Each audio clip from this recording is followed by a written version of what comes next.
Hey guys, welcome back to Fam Sports New England Patriots. So we got round two coming up, and then these are kind of the players to watch for round two and who I think that the Patriots will select. Obviously, you got Mike Green. He's supposed to be a top 20 pick, top 15 pick off the board, and he didn't come off the board. He has two sexual assault charges pending right now. So with Patriots, zero tolerance to that. I don't think you're probably going to see him get picked. I think what you're going to see is the kid out of Boston College, Donovan, can't pronounce his last name at all. But the Boston College edge rusher would be one to probably look for and kind of pay attention to. Luther Burden, I mentioned him in my past video. I think he would be a great one. He's a big-bodied receiver. He fits our needs very well. But he's kind of scatterbrained, and usually that pays people pay a lot of attention to that. You can see that with Shador, and you could see it with Kyler Murray. You could see it with all these guys that said that they're going to have issues, and they ended up having issues. So I think they're putting a lot more emphasis on that.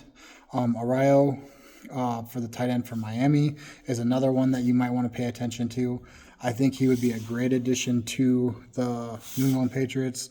They already set right now with two tight ends, but you can always bring in that third because they do like to, Variable is going to run that jumbo set when Hernandez and Gronk were there. That was a big thing with him. He was one of them that was pushing that. Jalen Noel, in my other drafts, I've been preaching about him. I think he's going to be a very good wide receiver, but he's only standing at 5'10". So, but he has the ability to play. And so I would say that if we get a trade for Booty, Noel will definitely be an ad because he would take over that slot spot. And then you have the JT, the edge rusher from Ohio State.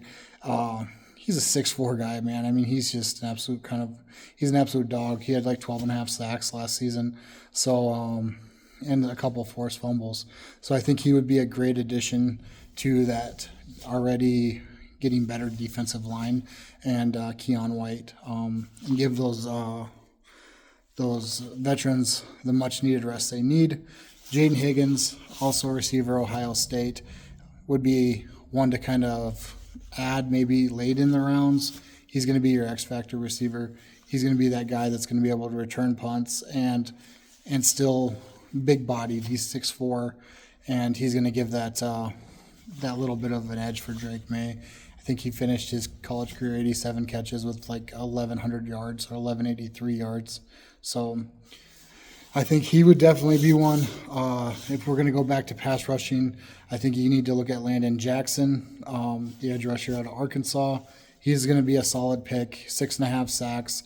He's not going to be a world beater, but he will be somebody that will be able to step in and give those little bit of a break. He's not one of those guys that is just going to pin his ears back and go. So I don't think you can really use him on passing downs. I think he's going to be one of those guys that, like I said, bring him in second down, potentially rush or passing, and he's maybe more valuable in the rushing area, I think, than the passing. And then Darius Alexander, the defensive tackle for Toledo, 6'4", 309 pounds.